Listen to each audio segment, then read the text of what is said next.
ஒரு கடைக்காரர் அப்பொழுதுதான் கடையை திறந்தார். உடனே ஒரு பெண் வந்து, ஐயா, இதோ உங்கள் 10 ரூபாய் என்று அவரிடத்தில் கொடுத்தாள்.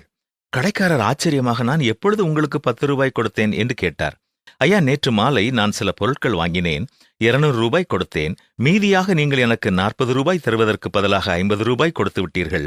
அதை திருப்பிக் கொடுக்கத்தான் நேற்று இரவிலும் வந்தேன். நீங்கள் கடையை மூடிவிட்டு சென்று விட்டீர்கள். எனவேதான் இப்பொழுது காலையில் வந்தேன் என்றாள்.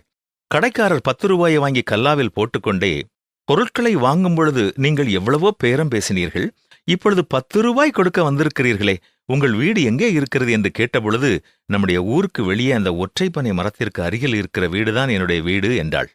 10 ரூபாய்க்காக ஏன் நீங்கள் இப்படி வந்தீர்கள் என்று கேட்டபொழுது, மற்றவர்கள் பணத்தில் மேல் ஆசைப்படக்கூடாது என்று என்னுடைய கணவர் உயிரோடு இருக்கும்போது கூறியிருக்கிறார்.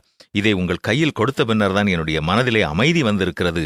கடவுள் எப்பொழுது கணக்கு கேட்பாரோ நமக்கு தெரியாது. எனவே உடனே புறப்பட்டு வந்தேன் என்றாள். அவள் கடையை விட்டு சற்று அப்புறம் போய் சில நிமிடங்களில் முதலாளி கடைப்பையனிடம், டேய், கடையை பார்த்துக்கோ, நான் இதோ வந்து விடுகிறேன் என்று சொல்லிக்கொண்டு மோட்டார் சைக்கிளை எடுத்துக்கொண்டு விரைந்தார்.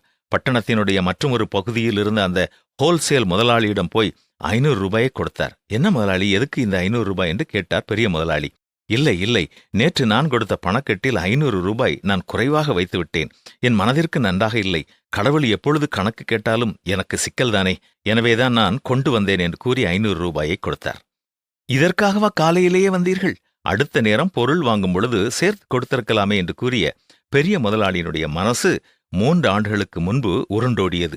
அப்பொழுது வியாபாரத்திலே சரிவு ஏற்பட்ட நேரத்தில் தன்னுடைய நண்பனிடத்திலே வாங்கிய 2 லட்சம் ரூபாய் அவருக்கு நினைவிற்கு வந்தது. பணம் கிடைத்தவுடன் கொடுப்பேன் என்று சொல்லி அதை வாங்கியிருந்தாலும் இவ்வளவு காலம் அதை கொடுக்கவில்லை என்று மனசாட்சி அவரை குத்தியது. வேகமாய் வங்கியில் போய் 6 லட்சம் ரூபாய் பணத்தை எடுத்துக்கொண்டு நண்பன் வீட்டை தேடிப் போனார். முன்பு அவன் இருந்த வீட்டில் அவன் குடும்பம் இல்லை என்றும், ஊருக்கு வெளியே ஒரு குடிசையில் இருப்பதாகவும் கேள்விப்பட்டு நண்பனின் வீட்டை தேடி போனார்.